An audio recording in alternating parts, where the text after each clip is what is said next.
Another guy who fights for freedom of speech in this case, is your new friend, Elon Musk. What do you admire and what have you learned from your interactions with Elon? I have a huge admiration for Elon Musk. He is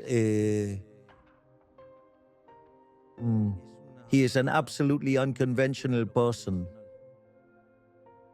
He's a great fighter for the ideas of freedom. What he has done on Twitter, now known as X, and how he is helping the world nowadays to wake up once and for all and become aware of the socialist virus, the woke virus. That in itself makes him a hero in the history of humanity. But it's not just that. One of the things that happened to me is that when I went to first talk to him, I thought I was going to meet a successful businessman and that I would have a typical successful businessman conversation who understands business, and that some of his business slightly more exotic. But that's the kind of talk you would expect to have. And business people are truly admirable, right? Because they are true benefactors of society. But they're usually very much focused on their own business. And one of the things that really, really shocked me when I met Elon Musk, we had scheduled a meeting for no more than 50 minutes. The first time we were in the meeting, for a little over 45 minutes because he was about to miss his flight. So obviously, if someone as important as him doesn't fly as planned, it has to be rescheduled, and he loses a lot of hours. Imagine, every minute is very valuable.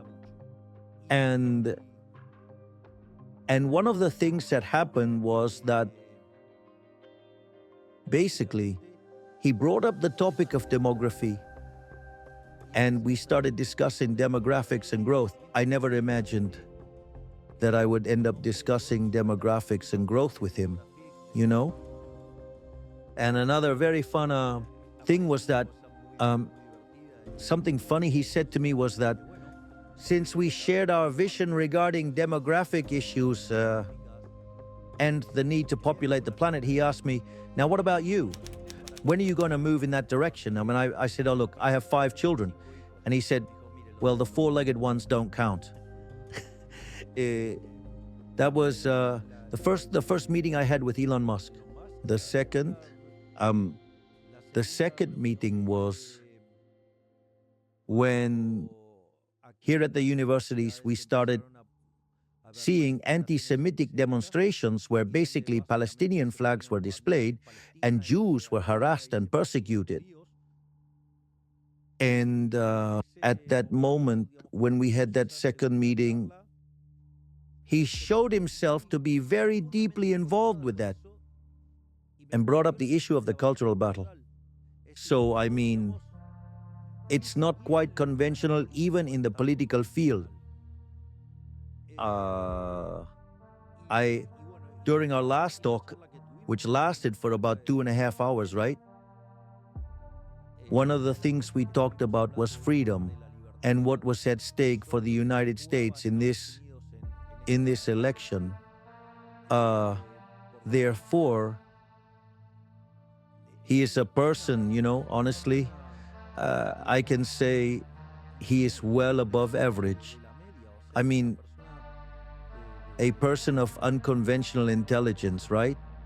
And also he is very charming. So, I mean, again, I have a great admiration for him. And I really interact very closely with him. He is very interested in what our Ministry of Deregulation is doing, which seeks to remove regulations. But at the same time, he works with another person who is also interested in the chainsaw approach. And so, I'm very pleased because they are going to try and replicate the model we are implementing in Argentina. And also, Donald Trump himself is very enthusiastic about this. So And anything in the way of reducing regulations and cutting public spending and taking government out of the equation means more freedom for the people. So I'm very pleased with what's going on. And with Trump's victory, because the United States will be better off, Argentina is going to be better too. And the whole world is going to be better off. Today, the world is a much better place than it was just a few days ago. Like you said, Elon and Vivek Ramaswamy are heading the DOGE, Department of Government Efficiency. So from your experience this year as president of Argentina and every chainsaw economic policies that you've implemented, what advice would you give to Elon and Vivek about how to do it in the United States? Just cut to the chase. Cut to the chase. Simple as that. I'll tell you a story and you're going to love it. Currently in Argentina, due to the political balance we've achieved, we have had certain powers delegated from Congress to the executive branch, and therefore we can resolve it by decree. The deregulation minister, Federico Sturzenegger, in his ministry, shows a counter that displays in front of everyone there. He displays the number of days, all right? During which the delegated powers will continue to be valid. Therefore, he has a whole deregulation division, also a public spending cut division, and government structure reduction division, and he also has an elite corps that's cleaning up all of the laws that hinder the economic system and progress. And every day, he removes between 1 and 5 economic restrictions. So, my advice would be for them to go all the way, to push it to the very limit. And do not give up. Do not let down their guard. Furthermore, that agenda does not have political purpose, because at the end of the day, you are removing privileges.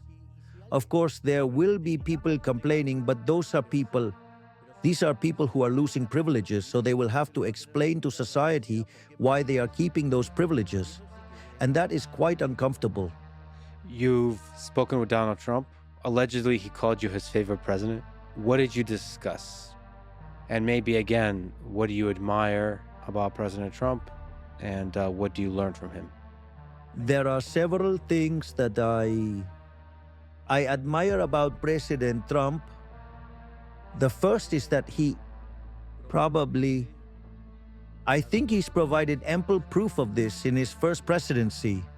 He understands the nature of the cultural battle. He has openly confronted socialism. His speeches openly target socialism.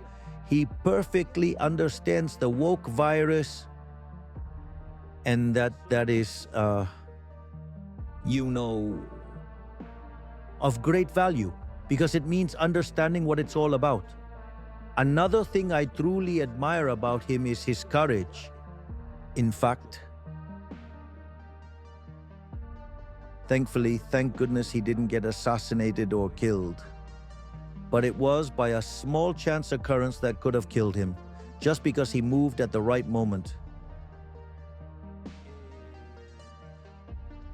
And yet that didn't intimidate him, and he went on. And in fact, during his first campaign, and in this one as well, in the second one and third one, they criticized him, insulted him, offended him, said awful things about him, made up all sorts of horrible stories about him. In that respect, I can say I deeply relate, because probably no one in our history has had such a negative campaign from all the media like they did to me. But let's say they were quite similar. This is why it's so interesting, and I was so deeply moved when last night I also got to meet Sylvester Stallone,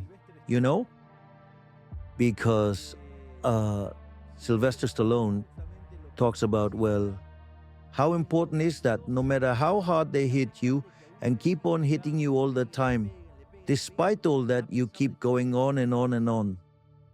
What I'm trying to say is that many of the so many of Sylvester Stallone's approaches are truly inspirational, don't you think? So imagine I'm about to give the speech and I see Sylvester Stallone, and Sylvester Stallone knows me. It was truly insane. I had to pinch myself. I mean, this can't be true. And besides, well, the people were wonderful with me last night. They've been wonderful today. I've taken hundreds of selfies. I mean, it's truly been, I would say, it's been my break, let me say, after almost a year in office and having to face all sorts of media torture because the journalists who have vested interests and are corrupt are professional torturers. Yes, because they invade your personal life, your family, and your privacy. Let me tell you something to show you the kind of garbage the media in Argentina can do. They sent 3 drones to spy on me at my presidential residence. To spy on me. Do you think that's right? Exactly.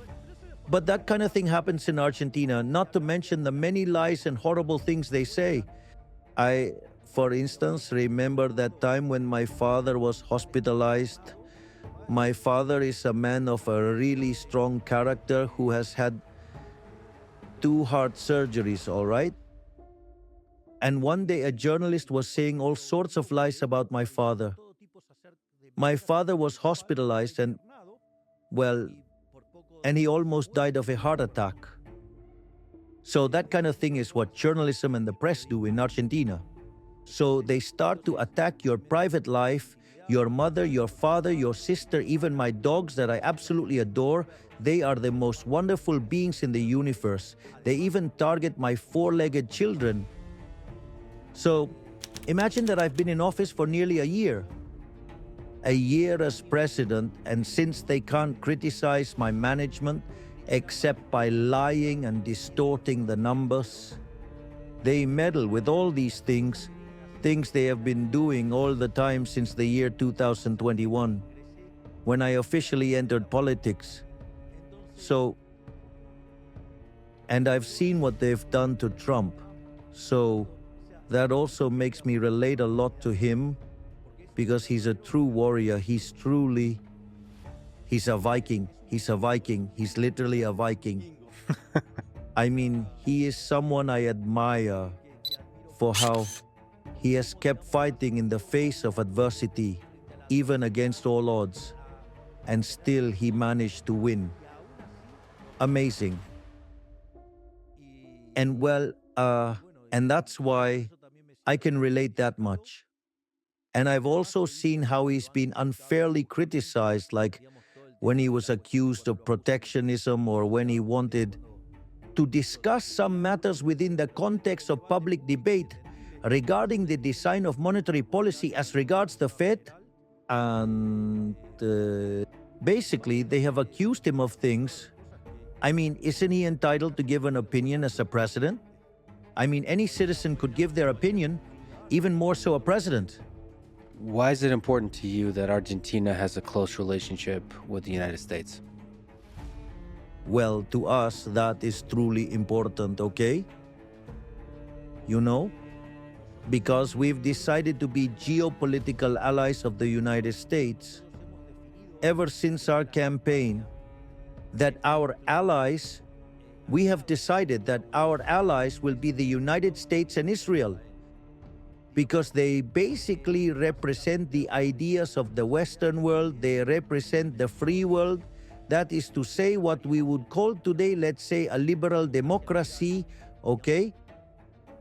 By confronting the autocrats. And in that sense, that is the geopolitical alignment. Moreover, in our campaign, we were very, very clear on 3 main points. 1, the economic pillar. We talked about cutting public spending, and I would make my appearances with a chainsaw. We talked about economic freedom, deregulation, that is, and I talked about a competition of currencies. And people, you know, obviously were interested in the dollar. So it was obvious that the economic policy was clear, all right? And not only was it clear, but we are also fulfilling it. That is the first point. Second was our policy on security, the idea being to fight crime. I mean, relentlessly, as well as security. No mercy, right? And in fact, in Argentina, there are no more roadblocks, which they said were impossible to end. Not only that, we have strengthened the security forces and also our armed forces, and we are waging a tough battle against drug trafficking and narco-terrorism. Therefore, we are also strongly fulfilling that. Notice that these 2 points, which were the main concerns, they were the biggest concerns of Argentinians when we took office, are now in 5th and 6th place. Today, the problem for Argentinians is corruption, whether there is unemployment, if there is poverty, but they don't mention inflation and insecurity anymore. And besides, a third point that I made clear was that I would align with the United States and Israel internationally. And, at my campaign rallies, there would be groups that would come along with flags of Israel. So it's clear that our international policy approach was always very clear. And this is something I state during my speeches when I talk about the values of the West and the civilization of the West. In fact, yesterday, and even more so today, during my speeches, I talked about how the different Greek groups or tribes got together to confront the Persians. That is to say, it seemed that from that time 500 years before Christ until today, that struggle continues, right? But well, so, of course, we're all in. We are betting on the United States becoming, once again, a leader in the West. We needed someone to come back, to make America great again. And that as part of that process, being a commercial ally is also a great idea. So we would really like to move forward and deepen our trade ties and our investment ties, And well, we would also like to be part of the NATO as well. Do you think it's still possible? One of the radical ideas you had as you were running for president was to dollarize the Argentine economy. Do you think that's still a good idea? Are you still thinking about that? Let's see. Let's break it down. Let's say if you review all my statements, I talk about currency competition. I'm not strictly talking about dollarization. I'm talking about currency competition and eliminating the central bank. If people later decide to embrace the dollar, that is their choice. Ultimately, in the model I propose, what happens is the formation of a currency basket tailored to the needs of individuals. But I won't avoid the discussion. Today there is currency competition. If, for instance, today in Argentina you want to make transactions in any currency, you can do it, and it's allowed. Today there is currency competition. The other thing we talk about is the concept of, let's suppose we were discussing dollarization, we talk about endogenous dollarization. The first point is that you need to clean up the central bank. We had to deal with the issue of the CIRA. That is the central bank's commercial debt, which was $50 billion. We still have to resolve the dividend problem of $10 billion. And in the meantime, we did a write-off and cleaned up the central bank's balance sheet by $45 billion. So you can't just close the central bank if it is bankrupt, because you need to redeem the whole central bank debt, which is about the issuing of money and the interest-bearing liabilities. So once we've finished with the interest-bearing liabilities, it'll leave us with the monetary base. Therefore, today we have a regime where the amount of money is fixed, the monetary base is not growing, and as demand for money increases, since people can use dollars, they don't need to go and sell the dollars and make the peso appreciate, but they can do transactions in dollars. So as the economy grows, you will have a greater share of dollars relative to pesos. And at some point, the amount of pesos compared to the dollars will be so huge relatively that closing down the central bank will be done easily, which means this is working. Of course, if you were to give me the money right now, I would go ahead and dollarize. I'd have no problem with that. For example, I did have a proposal for this, and this could have worked because the bonds, because the largest creditor of the Argentine treasury is the central bank. But central bank bonds were trading at 20 cents. If I had sold those bonds at 20 cents, and nowadays they are trading between 60 and 70, with the whole bunch of Neanderthals that are the opposition, who besides being ignorant in economics also have bad intentions, I would be in jail today.